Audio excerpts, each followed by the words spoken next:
Previous video में हमने page number 98 तक कंप्लीट किया. Now we are on the page number 99 in chapter number 6. उसमें है ER sound. There are 3 main ways of spelling this vowel sound ER. तो 3 तरीके से ER को स्पेल किया जाता है. There are no rules to help you decide which spelling to use. मतलब उसके लिए कोई पर्टिकुलर रूल नहीं होता है कि कहाँ पे ER आएगा या कहाँ पे IR UR.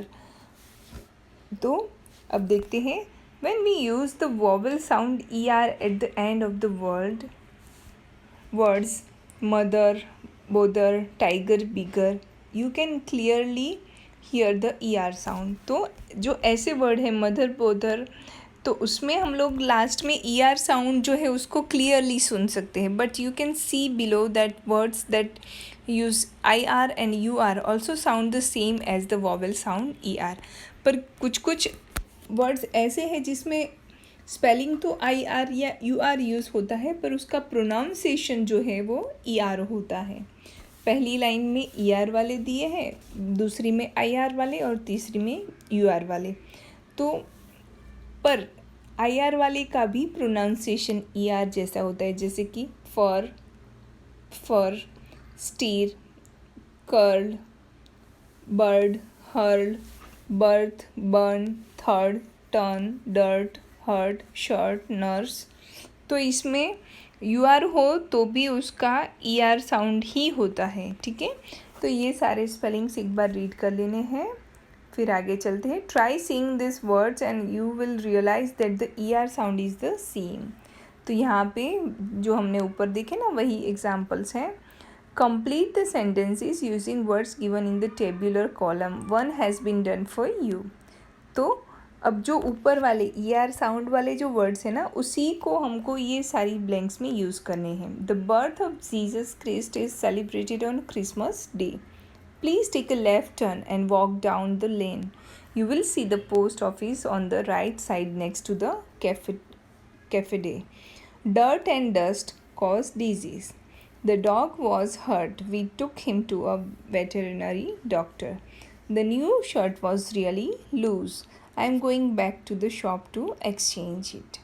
The third term results were good. I scored A grade in all the subjects. A bird has built a nest on the banyan tree in the park. The curl on her hair makes her hairstyle special. My sister and my mother help me with my project work. The fire will burn well if the wood is dry. तो ये सारे fill-ups कर लेना. अब हम पहुँचे हैं grammar section में. तो जो आगे सेंटेंस और फ्रेज़ है ना वोकेबलरी में, उसको भी ग्रामर के अंदर इंक्लूड कर लेना है. उसको भी नोटबुक में वो दोनों डिफ़ाइन भी लिख देनी है. उसमें हमने फ्रेज़ सीखा था. फ्रेज़ का मतलब होता है एक से ज़्यादा वर्ड्स, जो पूरा सेंटेंस तो नहीं होता है, आधा अधूरा होता है. तो यहाँ पे एडजेक्टिव फ्रेजेस सीखने हैं. Let us look at the following pictures and read the sentences given in the column. अब फ्रेज़ पता है कि कुछ वर्ड्स होते हैं, पर एडजेक्टिव फ्रेज़ क्या होता है? तो एडजेक्टिव फ्रेज़ ये होता है कि वो काम तो एडजेक्टिव का करता है, पर नॉर्मली एडजेक्टिव जो होते हैं वो एक ही वर्ड में होते हैं. जैसे कि see the sentence, the girl war a white dress. तो इस सेंटेंस में जो वाइट है ना वो एडजेक्टिव है, और उसके पीछे जो ड्रेस है, ड्रेस जो है वो नाउन है. नाउन के बारे में जो बताता है वो वाइट है. कैसा है? वाइट. तो वो होता है एडजेक्टिव. अब दूसरा सेंटेंस देखो, the girl in a white dress is my neighbour. In a white dress का मतलब भी वही हुआ, white dress.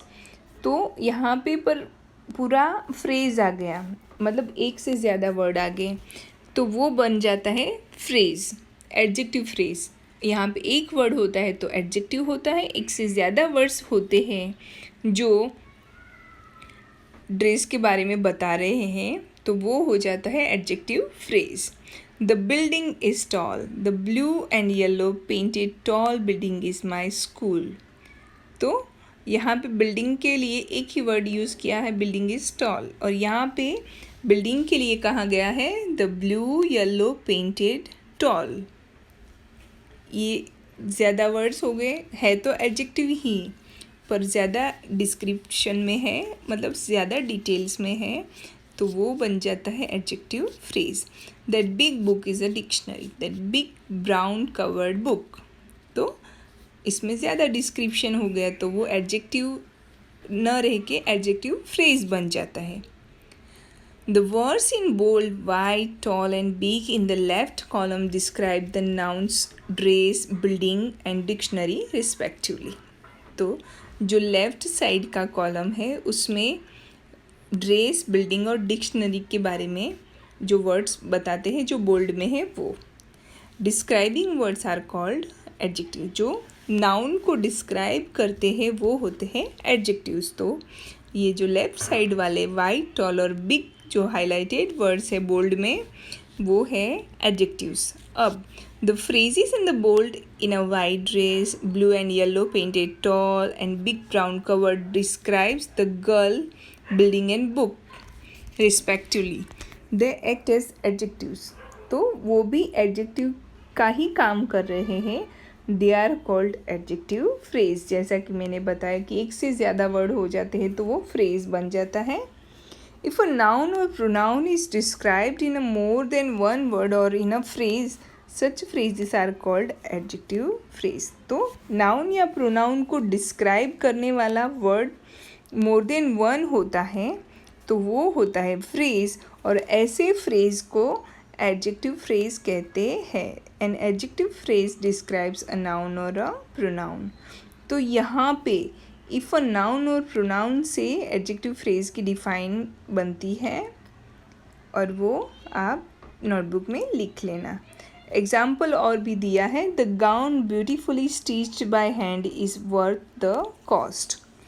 Beautifully stitched by hand, तो ये पूरा गाउन के बारे में डिटेल दी है तो वो होता है adjective phrase. In the above sentence the gown is described using the adjective phrase beautifully stitched by hand.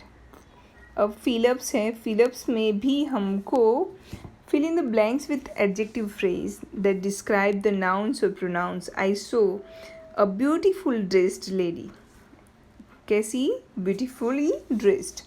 We have seen a peacock which is colourful feathered. Sandesh reads wonderfully described novels. Akshay is really great grand player. I watched a movie last night. It is amazingly made. तो हम लोग adjective phrase का मतलब होता है एक से ज़्यादा वर्ड्स में उसको डिस्क्राइब करना है। तो मैंने यह लिख दिया है, आप अपने उसमें फिल कर देना। सेम ऐसी ही एक्सरसाइज दी है कि हमको जैसे यहाँ पे here are few pictures, you can describe them in a more than one way. Use adjective phrases to describe the picture given below. तो अपने adjective phrase use करके इसको describe करना है। मैंने किया है जैसे कि colorful and large, scary hooting owl, beautiful colored flowers, small and happy family, dark green and fresh leaf, yellow colored green eared clock। तो इस तरह से आपको अपने वर्ड्स अगर आपको डालने हो तो भी आप डाल सकते हो। अब लिसनिंग एंड स्पीकिंग मैंने एवरी टाइम बताया है तो भी आप लोग भूल जाते हो कि पीछे टेक्स्ट बुक के पीछे 135 पेज नंबर पे जो चैप्टर 6 का जो पैराग्राफ होता है उसको रीड करना होता है, फिर इसमें सारे आंसर्स फिल करने होते हैं। तो अगर इस बार आप लोग वो पैराग्राफ रीड नहीं करोगे तो आपका ही लॉस होगा, क्योंकि इस बार एग्ज़ाम में वो कॉम्प्रिहेंशन आएगा तो मैं उसमें से कोई भी चैप्टर का पैराग्राफ लूँगी, फिर अगर आपने नहीं रीड किया है तो आपको लॉस्ट होगा। Role play the following dialogues with your friend. ये रोल प्ले जो है उसको सिर्फ रीडिंग कर लेना है। वर्क टाइम वर्कशीट 1 में है, stories are a form of entertainment to young children, they give you a break from the usual routine. तो स्टोरी जो होती है वो बच्चों के लिए, छोटे बच्चों के लिए एंटरटेनमेंट के लिए होती है, और जो हमारा यूजुअल रूटीन होता है उसमें वो हमको ब्रेक देती है। Write a few sentences about Aesop. So Aesop was a great storyteller who lived in Greece. He has written more than 600 fables. Most of his fables have morals. Write a short note about the fables written by Aesop. The fables written by Aesop have simple plots and their themes are easy for children to understand. Does the story of Xanthus give us an earth fact? Then fourth number में the story of the thirsty crow speaks about a scientific rule. दोनों ही answers ठीक कर लेने हैं. अब worksheet 2 में in each of the pairs of sentences underline the adjective in the first sentence and the corresponding adjective phrase in the second sentence. One has been done for you. तो 2 sentence दिए हैं, पहले में adjective होगा और दूसरे में adjective phrase होगा. तो हमको वो दोनों ही अंडरलाइन करने हैं. पहला है the king war a golden crown. The king war a crown made of gold. That was a brave act. Brave. अब यहाँ पे अंडरलाइन जो बी है ना, बी का जो दूसरा सेंटेंस है, that was an act of bravery. तो that was an act of bravery. An act of bravery तीनों के नीचे अंडरलाइन, एक्ट ऑफ ब्रेवरी के नीचे अंडरलाइन करना है. मैंने सिर्फ ब्रेवरी किया है, आप लोग याद कर रख के पूरा अंडरलाइन कर देना. See it was a horrible night. It was a night filled with horror. Have you seen. तो आपको समझ में आ रहा है ना कि पहले सेंटेंस में सिर्फ एडजेक्टिव है, एक ही वर्ड. दूसरे सेंटेंस में एडजेक्टिव फ्रेज है जिसमें वाइट है, तो नीचे मतलब एक ही होता है दोनों का, पर नीचे का जो सेंटेंस है उसमें थोड़ा ज़्यादा डीपली डिस्क्राइब किया है, लंबा डिस्क्राइब किया है. ठीक है. ई eating out is usually unhealthy. Eating out is usually not very healthy, है ना.